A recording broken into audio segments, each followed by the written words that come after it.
I'm proud to be Hispanic and accomplish what I accomplished. And I followed Tom Flores in so many ways.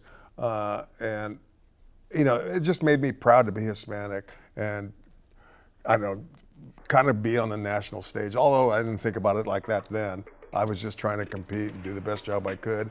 And I worked hard, there's no question about it, to get where I got. But, I was just trying to lead my life and get better each and every day, every week, and compete as much as I could. There's some hungry guys. We see the hungry in their eyes. There's some hungry guys out there playing. They want to win. Say it one more time for the people in the back. There's a currency in being Latino, being Chicano, Mexican American, and covering a team as inclusive as the Raiders.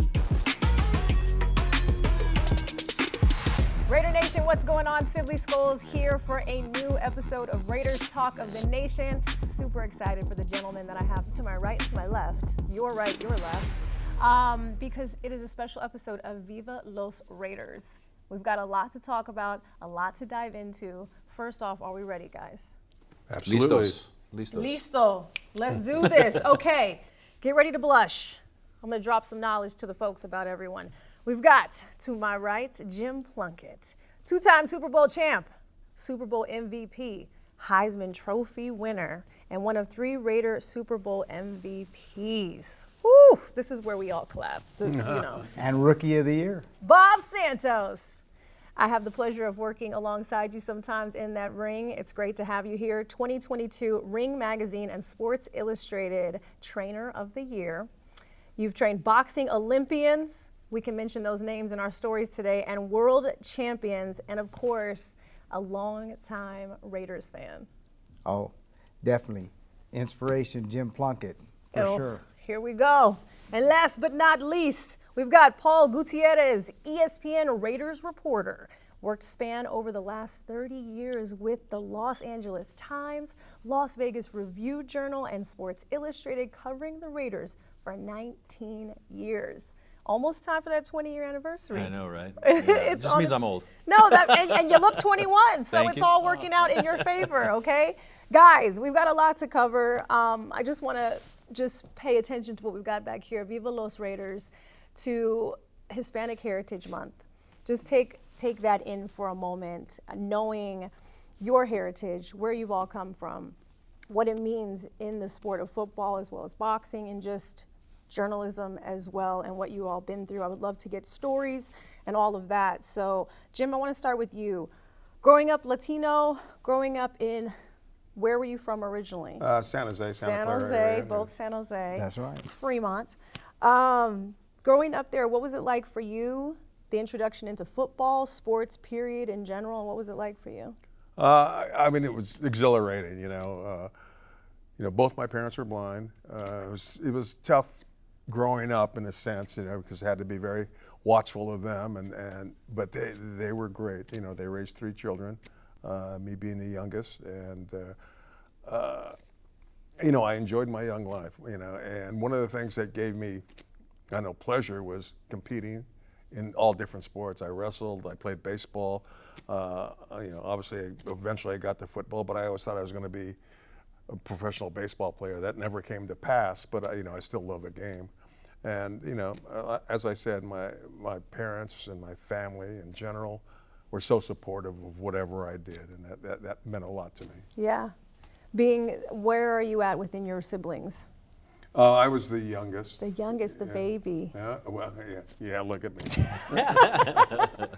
Then you were. You still are now. You're always going to be the baby. Oh, yeah. You're always going to be the True. baby. Paul, Barstow, right? Born and raised. Born and raised in Barstow. I always see that when I drive. Absolutely. Coming out this way. What was it like for you growing up? When did you get into the sports world, wanting to do what you do in this current day? Well, when it comes to sports journalism in particular, and football really in particular, covering them, confession time. As a little kid, I was actually more of a Rams fan because they were the LA Rams way back then. Vince Ferragamo was my guy, so to speak. But then the Raiders suddenly moved to LA, so they were a lot closer. Years later, I'm going through old photos and I see a lot of pictures of me from elementary school, and I'm wearing Raider gear. And I'm like, wait a minute, I thought I was a Rams fan. My dad was kind of grooming me, so to speak, at that point, to be a Raider fan as a kid. Now, as a professional journalist, you're not a fan. You cover the team, but it's helped me in terms of knowing the history of the franchise. And to me, when the Raiders moved to LA in 1982, I'm in junior high school. That's when you kind of start to feel yourself a little bit, right? You're starting to feel that machismo come through a little bit. And then I see the Raiders, I say, wait a minute, they got a Chicano coach, a Chicano quarterback. Coach looks like Grandpa. Jim looks like my uncle down in Santa Barbara. Okay, I'm in. I'm in. These guys look like me. They sound like me. They look like my family. So right then and there, we're in. And I understood what my dad was trying to instill in me for all those years anyway. So the first actual Raider game I covered as a professional was for my hometown newspaper, the Barstow Desert Dispatch. At 18 years old, the 1988 season finale. They lost, didn't get to go to the playoffs, but that's what really sparked my interest. You know what? That's where I cut my journalistic teeth, was on the Raiders, actually. So from there to now, it's been one heck of a journey, and it really was something that really was started for me from the gentleman to my left and from Coach Tom Flores as well. Well, I'm glad you say that, because representation, we say this all the time, but not until you can see someone like yourself do you realize something is possible. Exactly. So it's awesome that you had that, and it was great that your dad was sliding the jerseys Exactly. over your way. He's like, we don't need those Rams. We're Yep. talking about the Raiders. Bob, Bay Area kid too, San Jose. How was it for you? How did we get into boxing? How did this man to my right here influence you, and why Raiders? Well, I got into boxing. My cousin Louis Molina fought in the 1956 Olympics, so on my mom's side, so that's pretty much how I got into boxing. But as far as sports inspiration, obviously a guy like Jim Plunkett, you know, a couple of my family members had went to James Licks High School, and they always talked about him. And you know, anytime you had, you know, times where you had trouble or this and that, my dad would always say, hey, you know, this guy, his parents were blind, he accomplished this, he did this. And so that was a huge inspiration for me, you know. And I can remember there'd be times I would kind of be pouting, picking in the fields. I'd be picking apricots, and Jim probably knows this. I do. At Clayton Road, you know, up in Yes. Mount Hamilton behind James Lick High School where he went to school. My dad said, hey, you got to get to work. And I'd be kind of pouting and this and that. Hey, I don't want to hear that. And so he'd tell me the stories about him, and obviously we'd, you know, get around the table and watch his games and stuff like that with my brothers, my mom, and everybody, and always rooting for him, obviously, because he went to James Lick High School. He was from our area, so Yeah. he was a huge, huge inspiration to me and my family, for sure. Hometown hero. Definitely. National hero, too, as far as we were concerned. Yeah. What does it mean to sit next to him now today and to have this episode go out to the fans who are Actually, you know, I do. fans? You know this. We work together on a lot of fights and stuff like this, so I'm never really too much starstruck, because I deal with everybody, right? Yeah. From the Floyd Mayweathers to this, that, and political figures and so forth. But I'm a little bit nervous being around Jim Plunkett, to tell you the truth. So, but You're it's sweating great. just a little bit. Just a little bit, but Yeah. it's a huge blessing to be here amongst all you guys, for sure. Raider fandom. When did it start? What was the influence? Was it around? Were your parents fans? My brother was a big Raiders fan. I started out liking the Cowboys, and he always told me, you're going to end up liking the Raiders, because I like Roger Staubach and Tony Dorsett and guys of that nature. And then obviously when Jim kind of took over in '80 and all that dynamic happened, and my dad was like, hey, you know, he's a comet. James Lick High School, public school, you know, and that with my brother and stuff like that. And so that's when I started liking the Raiders, obviously, because of Jim Plunkett. When you hear Hispanic heritage, I want to jump into that, because it is such a rich culture, the history that comes with that. And any one of you can answer this, however, you know, jump in there. What does it mean to you when you hear Hispanic heritage? I mean, I'm very proud of the fact that a lot of people who, you know, look down on Mexicans, you know, in my early youth, and to see people in different, not just sports, but business and stuff like that, become successful, work hard. You know, as I said, my parents were on welfare.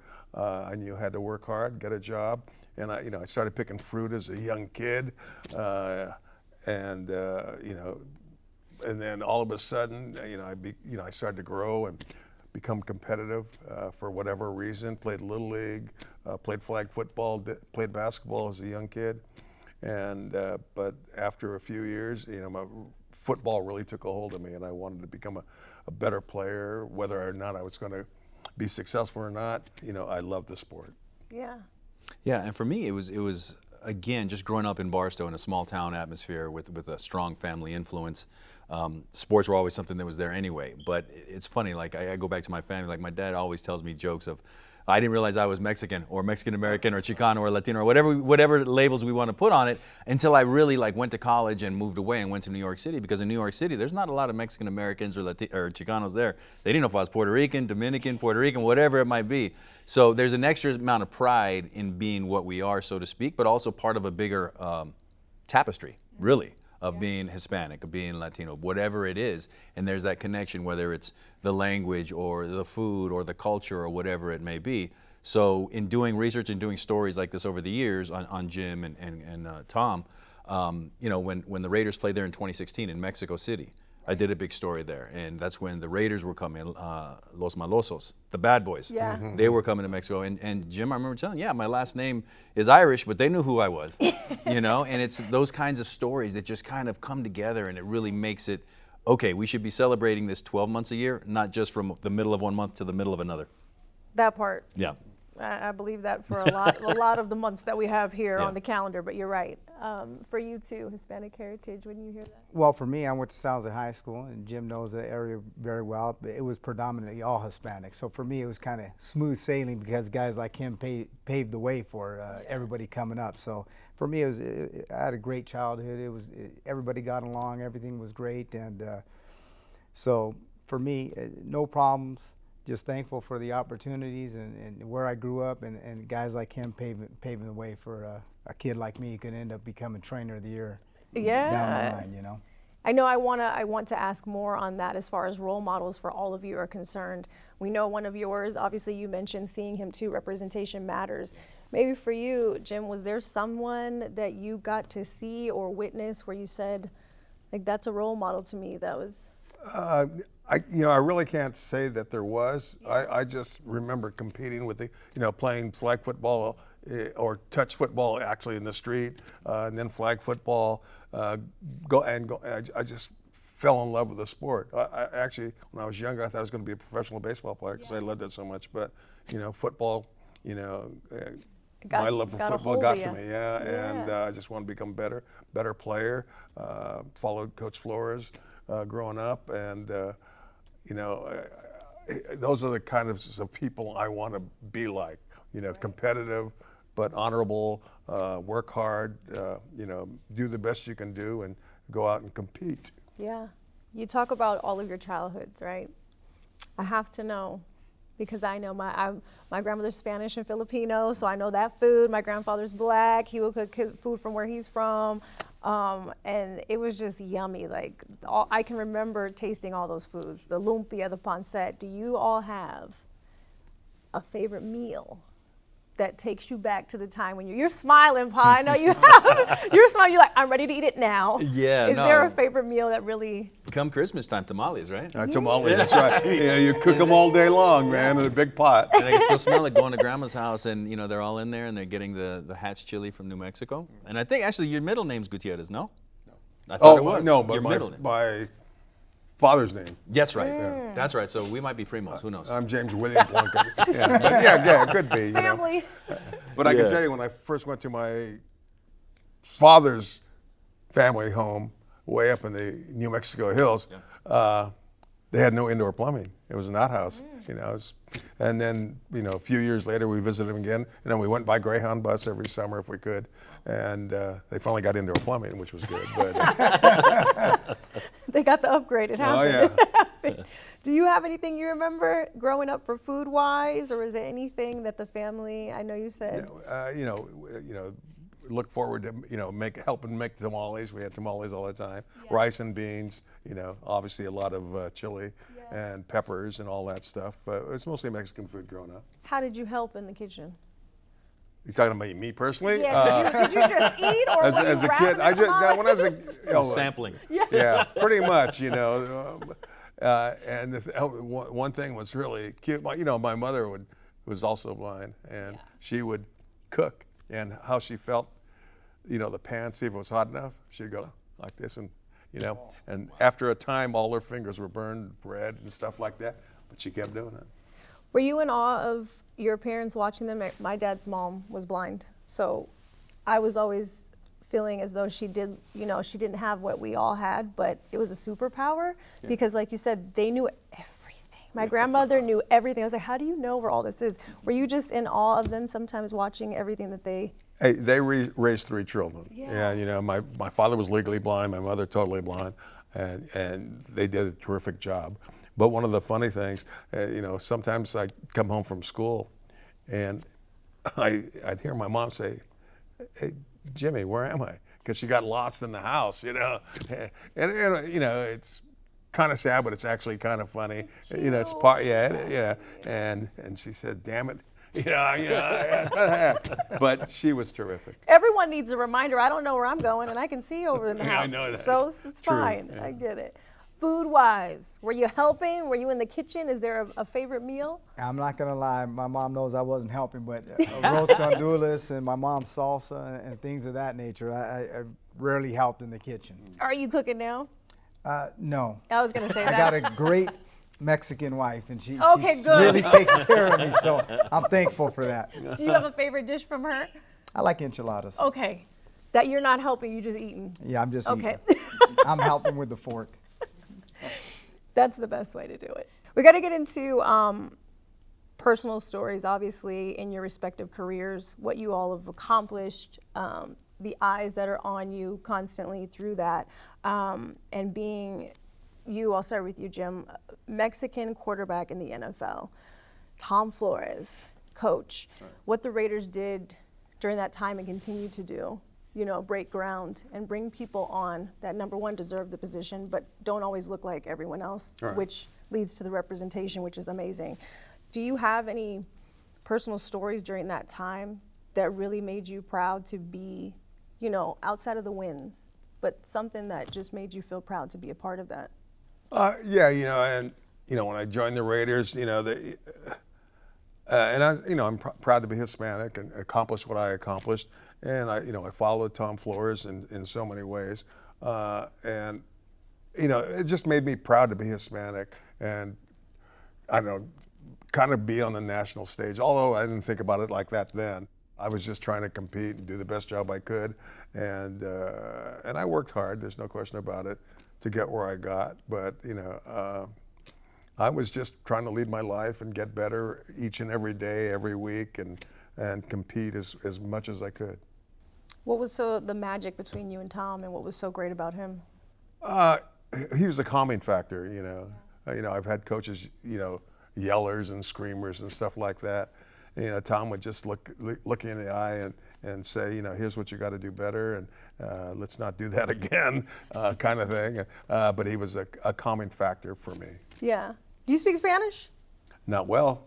But did you ever? Not well. My whole family, they all spoke Spanish. Everybody spoke Really? Spanish. But you didn't? Not me. No. No, because when they moved out to California, they wanted me to assimilate, and and so they spoke English around me all the time. So they wanted me to fit in. I was just wondering, when you talk about you and Tom, I was like, was there any Spanish going on while you were? Yeah, they're all swear words. What the heck? Perfect. Paul, for you, again, just knowing how young you were when you first broke ground covering the Raiders, and to be from Barstow and to know the history that this team has given you and you've been a part of now for 19 years, are there any special memories for you that? I think it's just the entirety of it. There's actually, for me, there's a currency in being Latino, being Chicano, Mexican American, and covering a team as inclusive as the Raiders that has it's in the DNA about the inclusiveness, the diversity.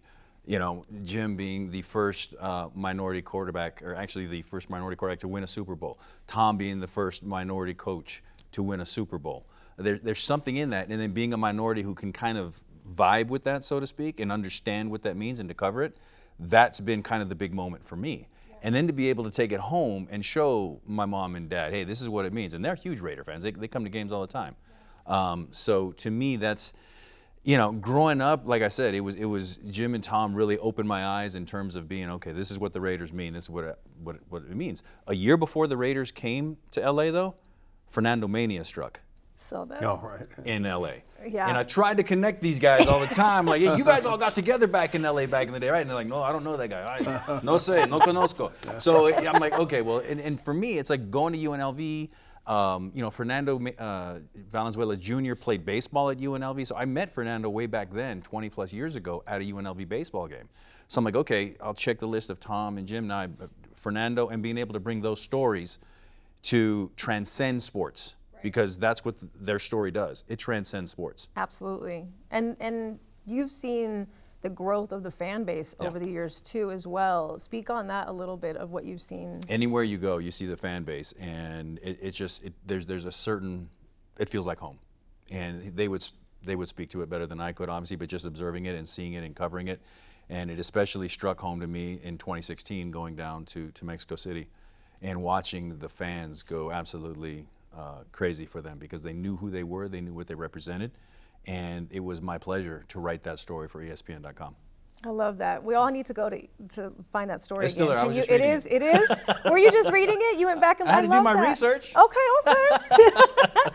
Can you send it to me? I will. I want to read that article. Bob, we hear so many boxing commentators talk about Mexican fighters, the pride that comes with being a boxer, right? Mm-hmm. What is that you've seen personally, the growth in the sport, the intersection of Latino culture and boxing, and what is so special about that?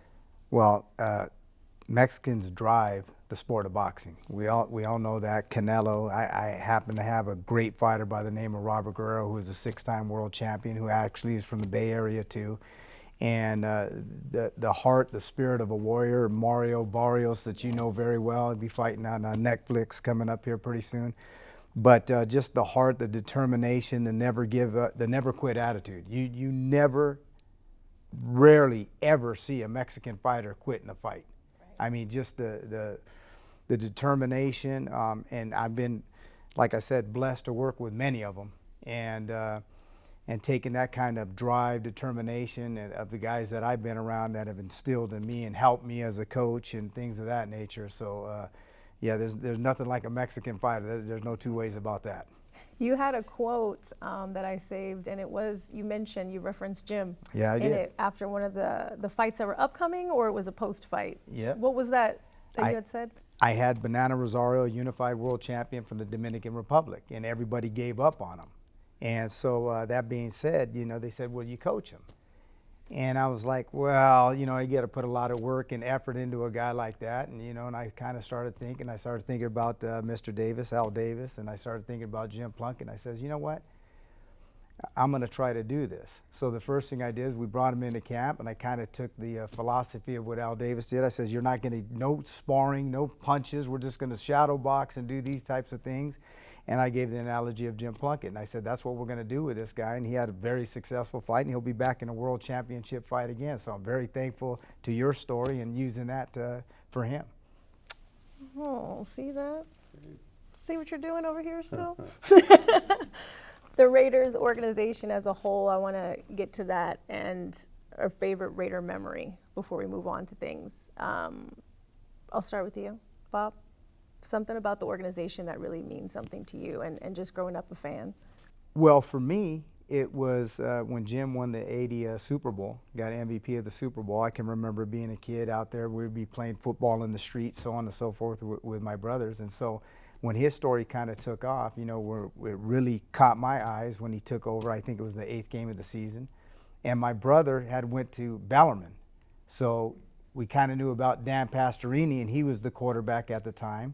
And then all of a sudden, my dad and my brother would always go back and forth. Oh, you're this private school type kid. My dad went to James Lick. I think Plunkett's better than Pastorini. And, they're Raider fans and so forth. And then obviously Jim took over, led them to the Super Bowl. And my fondest memory is when they beat the Eagles in the Super Bowl. And I was with my friends having graham crackers and peanut butter and jelly. That's all we had at the time, for the Super Bowl event. But it was great for us.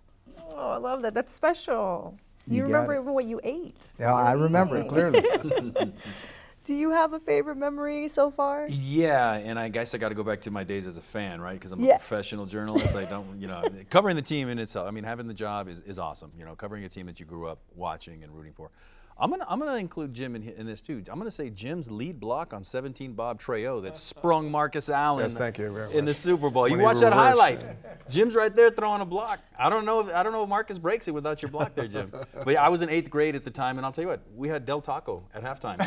You remember what you ate? One up me on that one. Because Barstow is the home of Del Taco. Del Taco was founded in Barstow. Is that right? It's a totally God, different your Del Taco. memory is much better than mine. Because you had the lead block. I do remember that. That's yeah. That's That's great. right. Yeah, I so- love that. Now you have to remember your meal, whatever story you're going to tell me. My meal? Yeah, what story you're going to share with me? About my meals?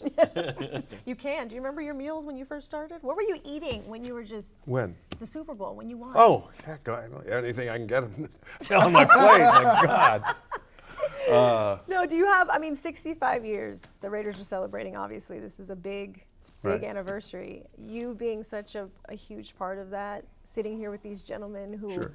have personal stories with you as fans. I've gotten to know you now over the course of the time I've been here, and hear stories from my family about watching you as well.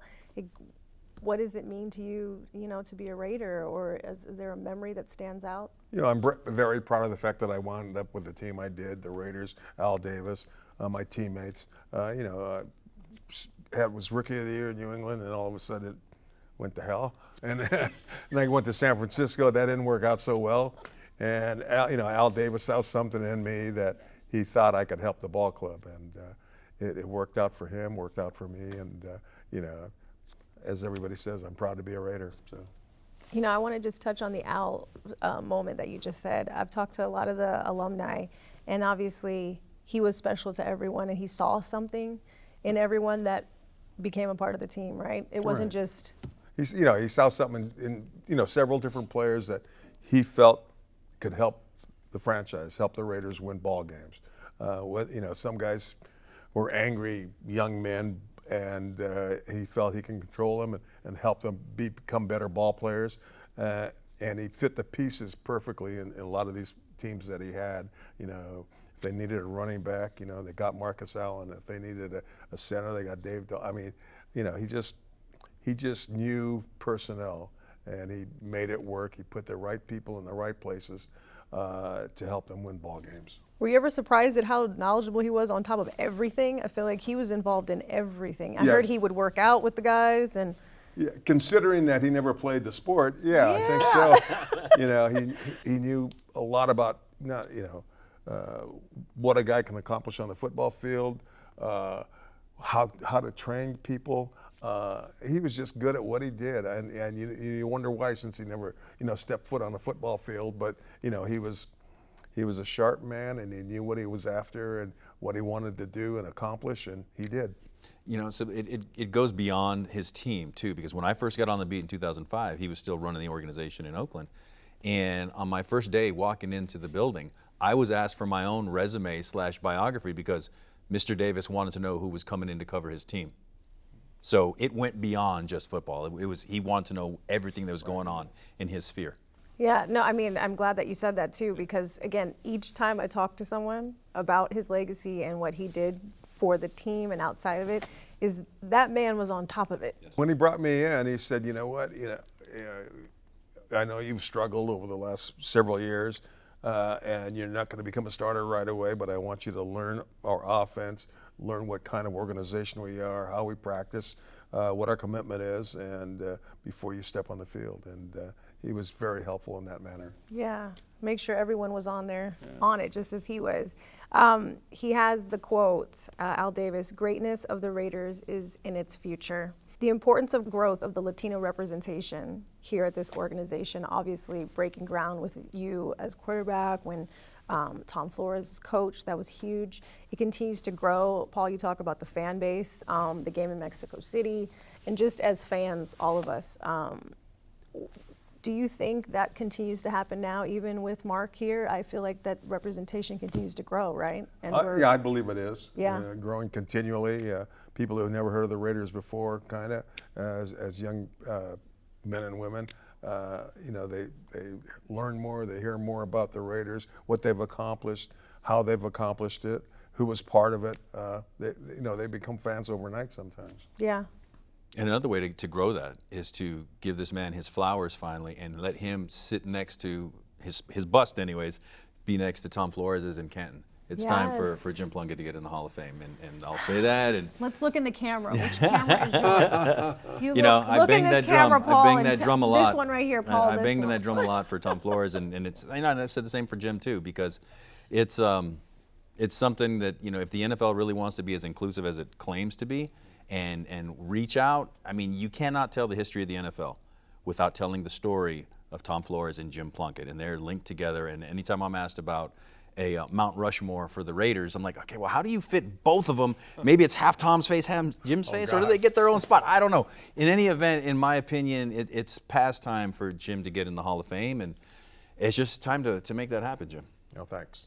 I appreciate it. No two ways about that. We have a lot of those debates in the gym. Yeah. Some of the guys off camera here, they could tell you some of my fighters, a lot of the Hispanic fighters. He got 2 Super Bowls. What's going on here? Why What's isn't the he problem? Yeah, why isn't he in the Hall of Fame? It's all about winning, and obviously you won at the highest level. MVP. You weren't like you just were a game manager in that game with the Eagles. You were MVP of the game. So hopefully he gets in sooner rather than later, and I think he's more than deserving of that. That's for damn sure. I know a little bit about Hall of Famers. I've coached a few of them.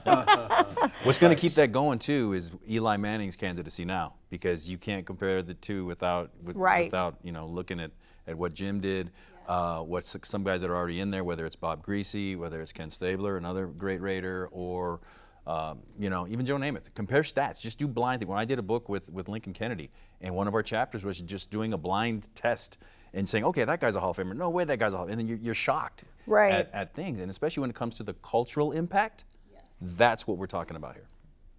And winning. Yes. Yeah. And winning, yes. When you hear that,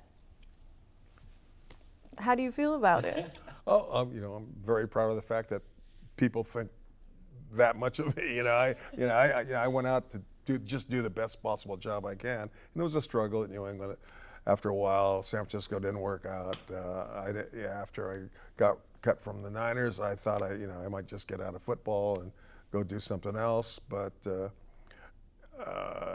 I went and spoke with Mr. Davis, he says, it wasn't you; it was the people you were surrounded by, and we can help correct that. And he gave me that final chance to turn my career around, and it worked out.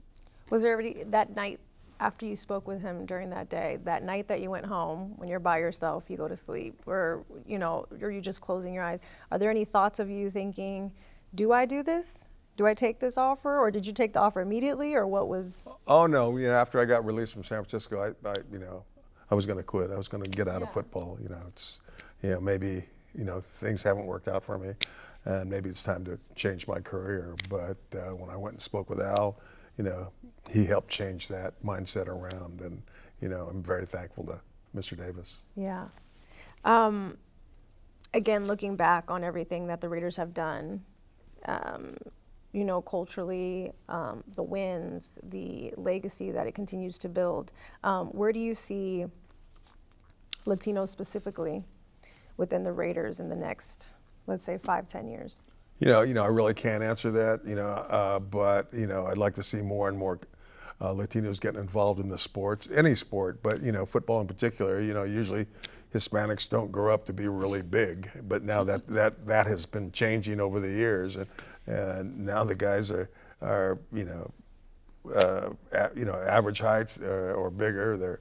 They're faster, they're stronger, and they look forward to competing in all sports, not just baseball or basketball. Football's, I think, on the top of their mind as well. But before, we didn't grow up to be too big, but things have changed. Yes. Yeah. We're all evolving. Yeah, I've done numerous stories on Latinos in the NFL, and Jim's right. It wasn't that long ago when it was just the kickers, right? That's and true. Jim, and Tom, and Joe Cap, who was on the cover famously of Sports Illustrated, the toughest Chicano. And then you go from there and you look forward. It's like, okay, well now you do have more guys, whether it's Anthony Munoz, probably the greatest offensive lineman in NFL history. You got Tony Romo, you got Mark Sanchez, you got guys that are coming up through the ranks now. So as the population continues to grow and the popularity of the sport continues to grow, and this brand is never really going to slow down. And if they continue, if they win, it's going to be even bigger. Oh, yes, that win. We're coming for that win, okay? Bob, how do you feel? Even in the sport of boxing, too, I think, obviously, like you said, it's so big for Mexican fighters, right? But where do you see boxing going? And then also for football for you? Well, I think that the opportunities are huge. Obviously, like we've expanded on with him, with Jim, giving opportunity, paving the way. But that being said, there's so much more money involved in things now, and families putting their kids into the sports and the opportunities. So I think you're going to see much more of it to the umpth degree, like I said, because the money is just, we just had Canelo just fight, I think, what did he do, $50 million for an 8-week camp. So when you're talking about the type of money in football and basketball and baseball, we're going to see a lot more families putting their kids into that. And like I said, with the Hispanic, the boom of the population and a little bit of mixing of cultures too, because sometimes, a guy has, maybe in Jim's case, like he said, you have a paternal grandfather that's Irish or whatever the case may be. And so you get a little bit bigger and have a little bit more opportunities on the basketball court or football field or so forth. But I see it growing and expanding for sure. I'll ask all three of you this before we go. Knowing where we are right now in 2024 at this very moment, sitting here together talking about this, Hispanic Heritage Month should be every day, 365, and leap year. What would you tell your younger self, that kid growing up, about the accomplishments that you've already achieved and, just looking back at your career and your life, personally and professionally, what would you tell that young kid? For me, I was very fortunate, growing up, I picked fruit, a lot of things that kids did in those days. But I got involved in sports. My sister, 5 years older than me, was playing volleyball. She was playing basketball. She's a much better athlete than I was. So, but she needed somebody to practice with, and it happened to be me. And then I didn't put on pads till I got to high school. But I fell in love with the game. I loved to compete. But you won't believe I was a defensive end when I started. Really? And I didn't like it down there in the trenches, so I started throwing the football, and it turned my life around sports-wise as well. And I wanted to become better and better, and I worked hard at it. You don't do any of this stuff without working hard, as you well know. And it paid off for me, and I was very fortunate in so many respects. So you would tell your younger self, it's all going to pay off? Yeah, kind of. Yeah, kind of, sort of. It did pay off. It did. Look at you. Yeah. I'm old. No. Age is just a number, okay? Oh, yeah. Yes. Mine's a large one. Yeah. Stop. Paul, for you, what would you tell your younger self? Yeah, I mean, I still feel like I'm a kid, mentally anyway. I would tell myself that, 18 years old, going to that first Raider game and going in that locker room and just like, stick it out, because this is all going to pay off, and it's going to be something bigger than yourself. At 18 years old, you think you know everything, and you know absolutely nothing. With all those experiences of meeting Tom Flores for the very first time on my high school graduation trip, coming back from Hawaii, we're at LAX, a Raider bag is going in the carousel. I'm like, who's that? I turn and there's Tom standing right there. And to tell myself then, hey, you're going to actually get to know this man in a few years, and he's going to be a Hall of Famer. To interview Jim and have Jim actually write the foreword to my first book on the Raiders. Again, just another blessing and a mind-blowing thing. It's one of those things where I just continue to tell myself, you're going to meet all these people in these different stations of life. Even when I covered a lot of boxing, whether it was Oscar or Ghost, who's a huge Raider fan. Oh. It all kind of comes together, and it's like, pass those lessons down. So my son is a sophomore at UNLV, and you know what hangs in his room back home in Petaluma? A signed Jim Plunkett jersey, because you got to know the culture. You got to know where it's coming from. My daughter is an even bigger sports fan than my son, and she's a phenomenal volleyball player at Petaluma High School. She's a high school junior. She wants to know what's going on with the Raiders at all times too. So it's telling myself, I know it's a long answer to your short question, I would tell myself to pass it down. Pass it down. That's good advice. Yeah. Bob? Never give up. Never give up. Always stay on the grind, no matter what's going on, and that goes for any young kid out there, whatever your ethnicity is. Never give up. Put the work in. you know, as long as you put the work in, good things are always going to happen at some point. It may not happen today, it may not happen tomorrow, but if you put that grind in and never let anybody outwork you. They might be better you in this, that, or the other, but never let anybody outwork you, and you can control that. And as long as you do that, you'll always be successful in life. And I think these people on this panel here are living proof of that. No two ways about it. Absolutely. You guys, this is the most beautiful, again, to see the fans come up, support for Hispanic Heritage Month. Viva Los Raiders. It's going to be a great season, and I thank you all Yeah, well, thank you. for sitting here with me. Thank you. De nada. We'll see you next time, Raiders Talk of the Nation.